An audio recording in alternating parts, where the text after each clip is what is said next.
There comes a moment in every life when the question switches. The quest of achievement starts to feel empty. The calendar is busy, but the soul is weary. You've checked the boxes, climbed the ladder, gotten the titles, and yet you still find yourself asking, is this all there is? That's when the bigger question emerges, not, what can I do? But, why does it matter? How do I succeed? But, what was I made for? This question, the question of purpose, changes everything. Purpose isn't something you stumble upon, it's something you select. It's not a finish line, it's a framework. It's how you build, how you lead, how you heal, how you ascend. Purpose brings structure to your life when everything else feels unclear. It provides significance to the mundane. It infuses vigor into your discipline. It offers clarity to the spaces where fear used to live. Without purpose, even progress becomes hollow. Without purpose, even success feels transient. Movement without meaning causes simply motion sickness. You keep traveling yet never completely arrive. You stay busy but you don't feel fulfilled. Purpose anchors you. It informs your decisions, lends weight to your words, and brings intention to your time. Most people aren't missing talent or opportunity, they're lacking clarity. They don't know what their life is genuinely about, so they fill their time with distractions, ambition, and noise.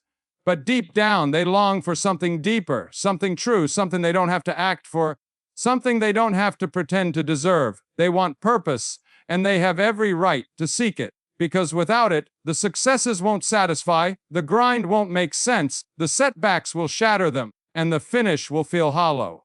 Purpose doesn't start with answers, it begins with questions. Who am I when no one is watching? What do I value more than comfort? What pain have I suffered that could heal someone else? What matters so deeply to me that I would do it even if no one noticed? As you ask these questions, you start uncovering the blueprint that's already etched in your spirit. You begin to realize that purpose isn't something out there, it's within you. And it's not waiting for you to be perfect. It's waiting for you to be honest. You don't need to have everything figured out to live with meaning. You just need to stop running from it. Stop blinding yourself with diversion. Stop seeking clarity from other people's opinions. Stop linking your worth to your work. You need to pause long enough to hear the truth that's buried beneath the business of life. Because it's there, strong and ready, waiting to guide you into a life that feels like it was intended for you. Because it was. Purpose doesn't guarantee a smooth road, but it ensures that pain won't be wasted. It makes the effort matter. It provides your discipline direction. It turns your growth into something important. And when you live this way, each day becomes a step toward a higher calling. Stop asking yourself, what's the point? And start answering, this is why I'm here. The first fundamental is to identify your principles with full clarity, because if you don't know what you stand for, you'll settle for anything that seems nice in the moment. You'll run after others' aspirations, follow someone else's plan, say yes to things that drain you, and wonder why you feel empty. Purpose begins with recognizing what means most to you, not in theory, but in practice. Not what you claim you value, but what your life indicates. Values aren't simple decorations, they're anchors.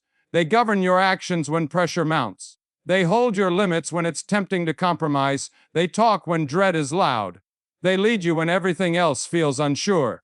If you haven't clearly established your values, you're exposed to surroundings that deform you instead of enhance you. Start by asking yourself the tough questions. What means more to me than comfort? What do I want my name to represent? What behaviors am I unable to tolerate in myself, even when no one else is watching? These aren't trivial inquiries, they need honesty and guts, because clarity always comes at the cost of comfort. It's simple to say you value progress, but if you avoid challenges, do you really? It's simple to claim integrity, but if you stay silent when something bad happens right in front of you, is that integrity or just convenience? It's easy to say you value relationships, but if your schedule doesn't afford time for the people you love, what are you really prioritizing? Your values show up in how you live, how you spend your time, what you say no to, what you defend, what you construct, and what you're ready to walk away from. Defining them isn't about generating a list, it's about making a commitment. This is who I am. This is what I stand for. This is what I protect. Without clear values, you'll continually be pulled in multiple directions. You'll feel scattered, say yes too soon, and chase things that don't belong to you, and establish a life that may look nice from the outside, but feels empty on the inside. But when your values are clear, you proceed with peace, even when it's difficult, even when you disappoint others. because at least you know the life you're making is yours. You don't have to explain your values to everyone, but you do have to live by them. Otherwise, they're merely decorations, empty notions you wish were true. Purpose comes from living according to your principles, establishing a life that aligns with your innermost convictions, not your momentary feelings. And that alignment, that's where strength comes from. That's where resilience is born. Because when life pushes against you, and it will, you won't be knocked over. You won't be scrambling to figure out who you are. You'll already know. And that knowledge will become your strength. Living with purpose doesn't mean every day is exhilarating. It means every day is intentional.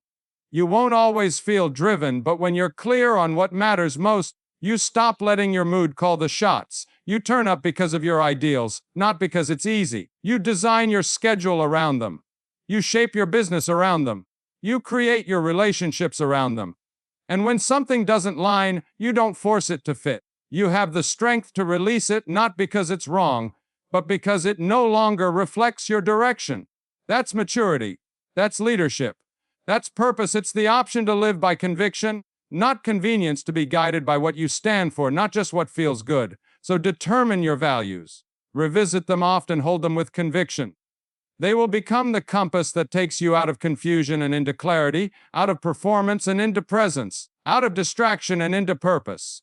The second point is to make peace with your history so it doesn't poison your mission. Everyone carries something: regret, humiliation, remorse, a hurt they didn't create, a decision they wish they could change, a season they still struggle to explain. And if you don't make peace with those pieces of your story, you'll keep dragging them into every space you visit. You'll keep reacting to what's no longer happening. You'll keep sabotaging your success because part of you still believes you're not deserving of it. Purpose can't grow in the shadow of unresolved anguish. It will always feel like a paradox. You'll profess you want to lead but dread being noticed. You'll declare you want to grow yet resist the job that reminds you of loss. You'll swear you're ready to ascend but keep staring back, unsure if your past disqualifies you. But you are not disqualified. You are not broken. You are not beyond repair. You are someone who lived through something, and now you get to define what that event means. Meaning isn't what happened, it's what you make of what happened. And if you don't give your sorrow a purpose, it will find one for you, one built in fear, self-doubt, and limitation. The idea isn't to delete your past, it's to integrate it. To gather the teachings without carrying the humiliation. To honor the experience without letting it control you.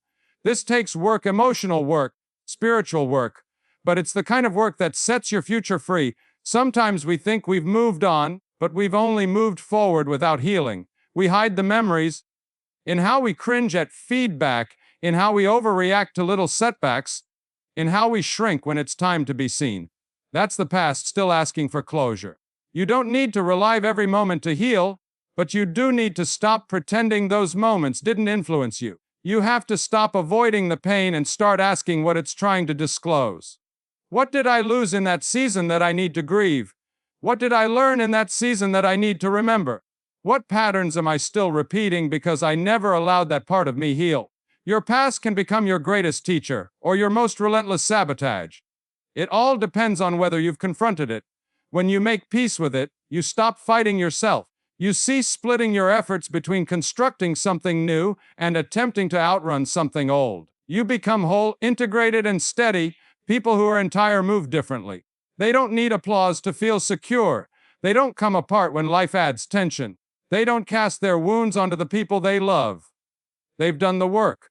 They know their narrative, and they've made peace with all of it. And once you do that, purpose seems lighter. You stop living in contradiction. You cease editing yourself just to escape exposure. You quit playing little out of fear someone would find out what you've been through. You lead with sincerity, with confidence, with clarity, because you know who you are, and you're no longer afraid of it. This isn't a quick fix, it's a journey. But it's one worth taking, since your future is too crucial to be influenced by unhealed chapters. Make peace, not simply to feel better, but so you may live better. So you can build something that truly fits. Something that won't collapse under the weight of what you never resolved. The third point is to accept the conflict between who you are and who you're becoming, because progress doesn't happen in comfort. It doesn't happen in certainty. It happens in the stretch, that area where the old version of you no longer fits, but the new one hasn't entirely arrived. That's where purpose is forged. Not in what's familiar, but in what's asking more of you. It's tempting to run back to comfort when growth starts costing something, when your new habits feel awkward, when your boundaries disrupt the dynamics in your relationships, when your voice shakes because you're saying the truth instead of preserving the peace. That's the tension.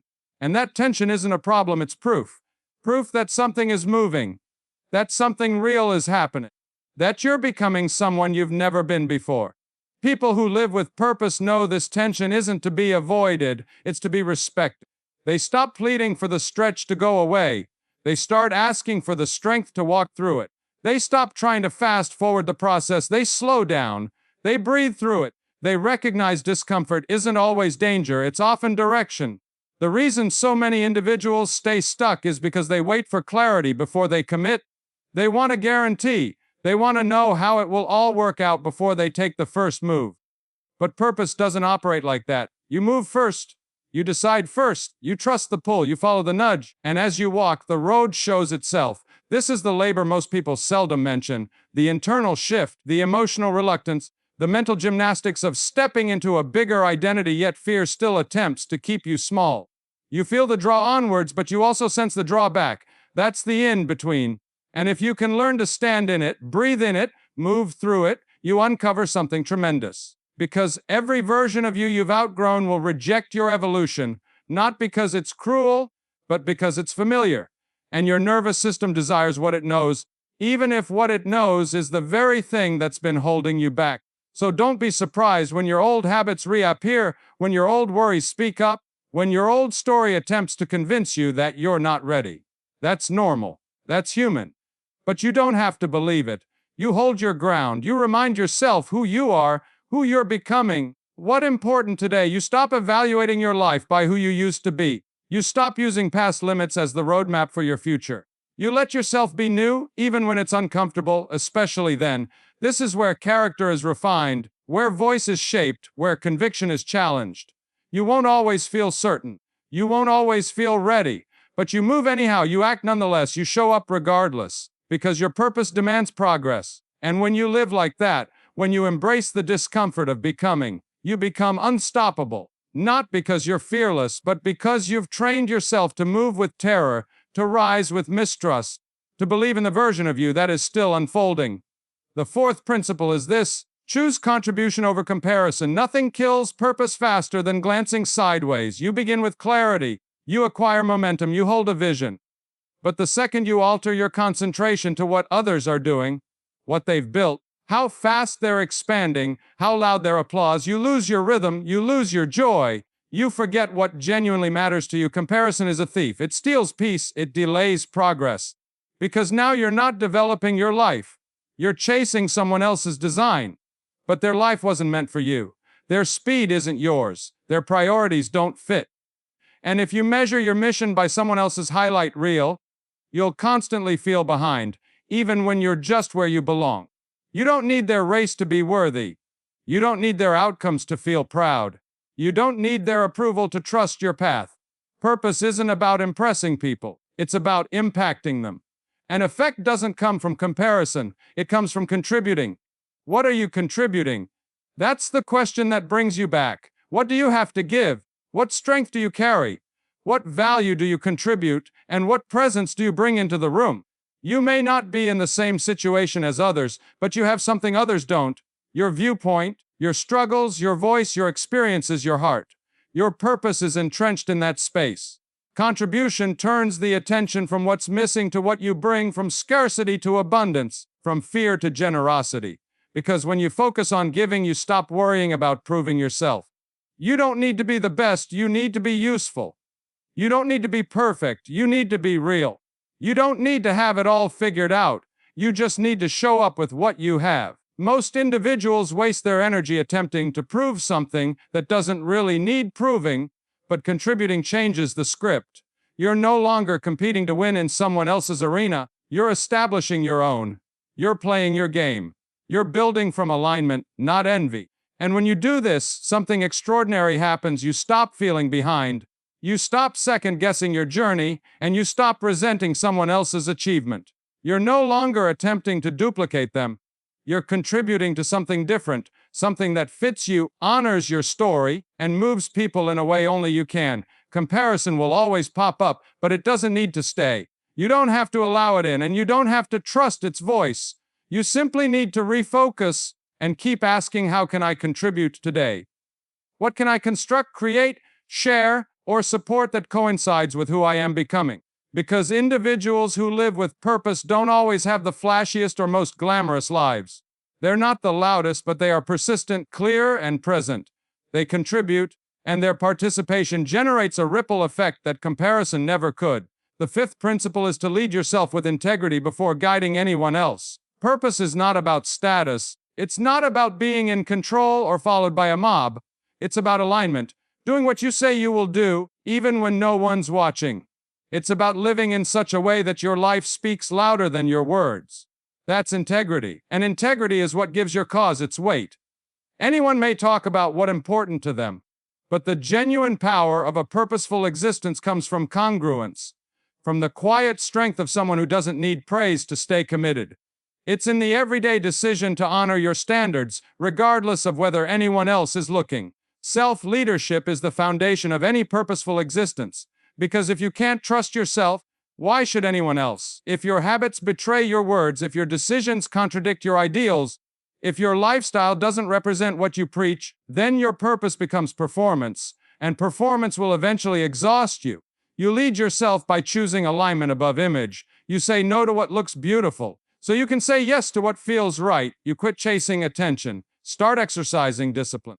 Stay grounded even when no one is affirming you, since purpose doesn't need external confirmation to remain true. You don't need a title to lead, authorization to act, or a platform to stand on. What you need is consistency and courage.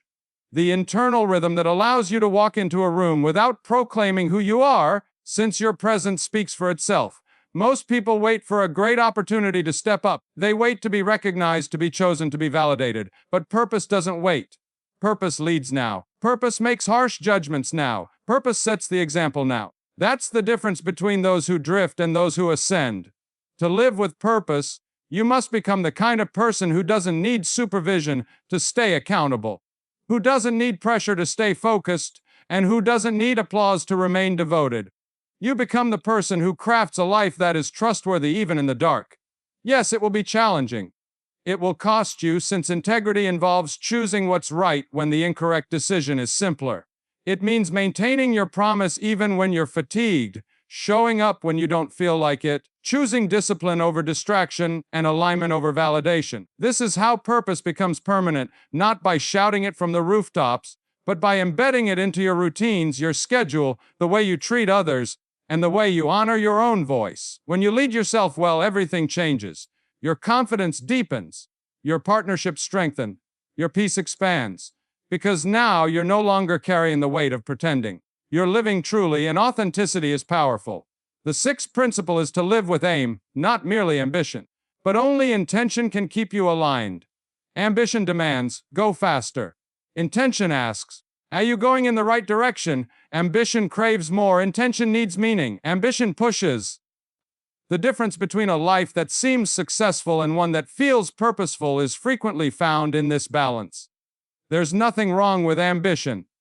It's a lovely thing when it's anchored in something authentic. But when ambition is removed from aim, it becomes restless and dangerous. It starts chasing applause instead of alignment, prestige instead of service, and outcomes instead of effect.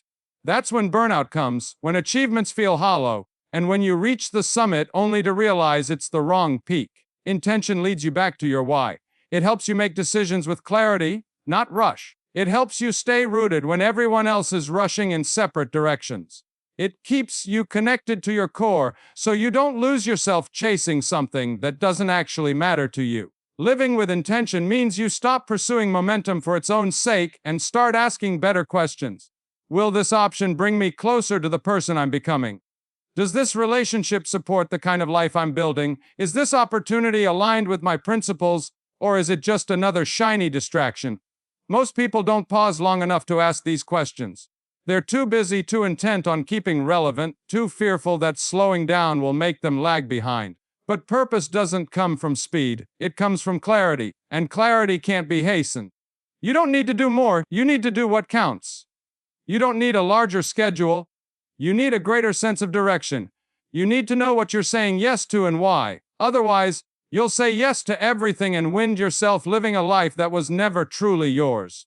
Intention comes up in how you start your day, how you enter a conversation, how you listen, how you lead, how you rest, and how you give. You're not just going through the motions, you're choosing to be present. You're choosing to behave from alignment, not from pressure. It means slowing down enough to be honest with yourself, to realize when you've drifted, to acknowledge when you've been reactive instead of intentional, and to course correct before the harm becomes a lifestyle. Because intention isn't perfection, it's awareness, and awareness leads to responsibility. Purposeful individuals don't always do more, but they live deeper. They talk less, yet their words carry greater weight. They go slower, but they develop something that lasts. They're not pursuing everything, they're developing something specific, something intentional, something significant. When you start living like that, you stop trying to show anything, you quit competing, you quit performing, you just live with depth, concentration, and direction. And that direction will take you farther than speed ever could. The seventh principle is to honor your seasons. Purpose isn't simply about direction, it's about rhythm. It's about knowing that not every season is for acceleration. Not every chapter is about obvious growth. Other seasons are for planting, others for pruning, others for healing, and some for harvest. A life of purpose isn't just formed by knowing where you're headed. It's built by understanding when to go and when to rest. We live in a culture that praises hustle, a world that says if you're not building something every second, you're slipping behind. But growth doesn't happen in constant motion, it happens in alignment. It happens in conformity to the season. You can't force a harvest in winter, and you can't rush a seed to sprout. You have to trust the time and live with enough wisdom to ask, what is this season for? When you recognize your season, you stop comparing your time frame to others. You cease assessing your development depending on how fast they're moving. You cease feeling humiliated that this chapter feels slow. Slow doesn't always imply trapped. It can be a sign that you're being rooted, purified, and realigned. The folks with the strongest sense of purpose aren't those that move the quickest. They're the ones who are most connected with the timing planned for them. Some seasons will stretch you. You'll grow in the dark, without plaudits or evident results, just silent consistency, repetition, and obedience to what you know is right. Don't rush through that season. That's where your strength is formed. That's where your character is shaped. That's where you establish the kind of trust in yourself that doesn't waver when pressure arrives. Other seasons will challenge you to act, to lead, to stop hiding and start constructing. You'll feel the urgency, the fire. And in those instances, don't hold back. Don't waste energy second-guessing. Don't wait for permission to run. Just run, create, and go. Then there are seasons that will invite you to grieve, to rest, to pause, to feel, not because you're failing, but because your soul needs space to breathe. Needing rest doesn't make you weak. It makes you clever when you acknowledge it. It's a show of maturity when you guard it, and strength when you allow yourself the time to recuperate. If you neglect your season, you'll burn out. You'll grind through when you should be resting. You'll push when you should be reflecting. You'll miss out on deeper work because you're too busy trying to follow someone else's timeline. And by doing so, you'll confuse motion with advancement. But progress without congruence, it's fatigue. Living with purpose is living with rhythm and space, having enough awareness to realize you don't need to prove anything. You only need to be present with what the moment requires. That's where you stay grounded, where you stay focused, where you stop forcing and start flowing. Honoring your season doesn't mean waiting passively, it means participating wholeheartedly. It means doing what this season calls for. It requires cultivating the soil, removing the clutter, having the tough talks, making the necessary shifts, preserving your space, and staying committed to where you are while knowing that it's preparing you for where you're headed. You may not always be able to choose the season, but you can always choose your attitude toward it. Choose to show up. Choose to stay present. Choose to honor the beat. Because when you live that way, you stop living in resistance and start living with purpose. The eighth principle is to serve something higher than yourself. Purpose arises when it's not simply about you, when your choices are founded on more than personal gain, when your activities stretch beyond your own comfort, and when your presence enhances others' lives, not just your own. The people who live with the most profound sense of purpose are those who match their lives with impact, not for recognition, but because they know that fulfillment is found not in accumulating goods, but in contributing to others. They aren't driven by ego, they're based in service, and it's that service that fuels them long after motivation disappears. This doesn't mean you have to compromise yourself. It doesn't imply you should neglect your wants or give up on your aspirations. It means your dreams get greater, your goals deepen, and your vision expands beyond what you can achieve to include people you can aid as you ascend. You weren't supposed to develop a life of meaning and alone. You were designed to interact, to contribute, and to leave places better than you found them. You were designed to provide strength to someone's weakness, peace in the midst of upheaval, and to construct something that will outlast your own lifetime. When you begin to live this way, everything changes. You stop asking, "What can I get?" and start asking. You stop trying to impress and begin focusing on impact. You stop determining your worth by how visible you are and instead measure it by the difference you make. You can feel when someone's life is based in service. They have a different energy, a different draw, a different presence. They're not loud, but they're powerful. They don't require attention to recognize their worth. They live with depth, conviction, and a sense of responsibility that goes beyond themselves. Service doesn't need a stage, it needs awareness. You serve when you listen fully, communicate truthfully, and lead quietly by example. You serve when you use your own experiences to help others find their way. You serve when you show up with honesty, even when no one is watching. Purpose increases when you give it away. When you allow your lessons become someone else's lifeline, when you share your scars to show that healing is possible, when you utilize your time, abilities, and presence to make someone else's journey a bit brighter. The lovely thing about this kind of service is that it doesn't empty you. It nourishes you because it resonates with your genuine design. You weren't intended to merely receive, you were made to overflow.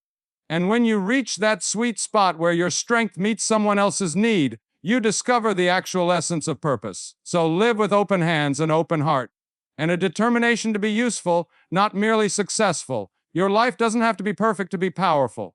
Your voice doesn't need to be loud to be necessary. Your tale doesn't need to be finished to be compelling.